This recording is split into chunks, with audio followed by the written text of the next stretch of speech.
Hey everybody, today we're going to go over utilizing our Crossfire II 3-9x50 with the Straight-Wall BDC Reticle. Now, why do we have a BDC specifically called the Straight-Wall? It's different from our regular dead-hold BDC that you'll see in the majority of our hunting-focused rifle scopes. That particular dead-hold BDC is a great reticle if you're shooting traditional bottlenecked center-fire cartridges like your 270s, your 308s, 30-06, something along those lines. This Straight-Wall BDC is, as the name implies, for straight-wall cartridges. A couple examples of that might be your 4570 Government, 350 Legend, or the 450 Bushmaster. Now, why might one be using one of these straight-wall cartridges as opposed to the more common ones like I mentioned before? Well, depending on where you live or what season you may be hunting in, it could be mandated to you that you have to use a straight wall cartridge or some other form of ammunition, like perhaps a slug out of a shotgun or something along those lines. It also could just be if you are interested in straight wall cartridges. Maybe it's just a sporting thing for you to go out and try. Well, we have this Crossfire II 3-9x50 with the reticle inside that's very much purpose built for those kinds of cartridges to give you a better sense of holdovers that's more accurately suited to the ballistic trajectory of those straight wall cartridges. One thing worth mentioning is if you have a rifle scope with the dead-hold BDC reticle in it or some other BDC reticle in it already, and you're wondering if you use a straight wall cartridge rifle, for example, would you even be able to use that BDC at all?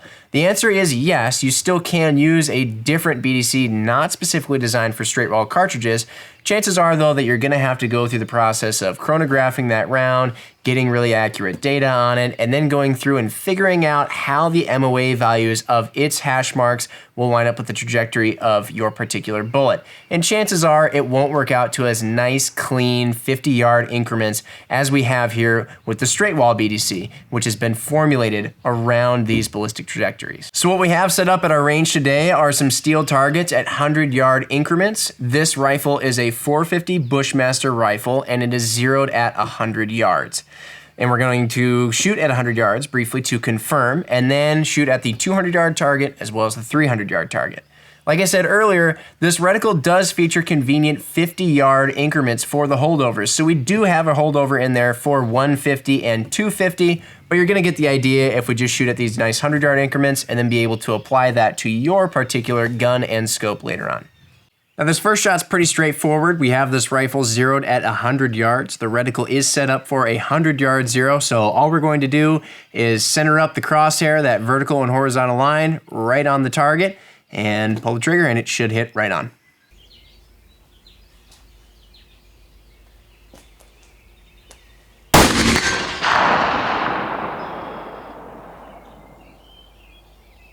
Okay, so there's our first shot, good confirmation of our zero. Now we're going to stretch it out to 200 yards. Like I said earlier, this reticle gives you 50-yard increments for your drop. So the first hash mark down from our center crosshair would actually be for 150 yards. We're going to skip that and go to the next hash mark, which is actually a bit wider, and that is our 200-yard holdover. We're going to send one to the target and should hit dead on. One other thing worth mentioning real quick before taking this shot is that being that this is a second focal plane reticle, it's important to remember that the BDC hash marks are only in proper scale to the image and should only be used then on 9 power, the highest power within this magnification range. We've got another video that goes into first focal plane versus second focal plane. You can check that out. We'll put the link in the description below. But that is the power that I'm on with magnification. Here we go.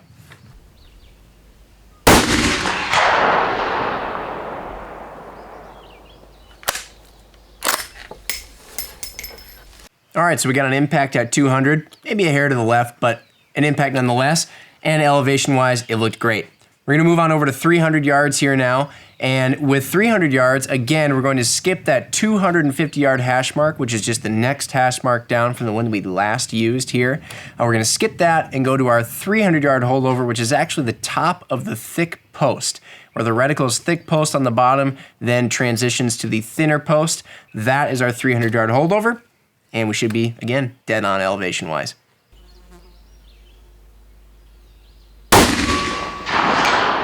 Drilled it. So there you have it, everybody. That is how to use the Crossfire 3-9x50 straight wall with its Straight-Wall BDC Reticle. Here we have a factory rifle, some factory ammunition that we were shooting, and we slapped this scope on top. We didn't even have to dial our turrets. We just held over on the reticle using its hash marks, and we hit our target at 1, 2, and even a coyote-sized target all the way out at 300 yards. Certainly, if we wanted to eke out a little bit more accuracy or something like that, we could chronograph this round out of this rifle and maybe dial our shots in the future or do something else just to eke out that extra bit of accuracy. But honestly, for an out-of-the-box setup, just straight up coming out here and shooting and just holding over on the reticle, it did what we asked it to do. So with that being said, if any of you have any questions about this rifle scope, its reticle, or anything else like that in particular, definitely let us know in the comments below. You can also hit us up via the phone, email, social media, whatever works best for you. We love hearing from you guys. And in the meantime, we'll see you on the next video. Thanks for watching.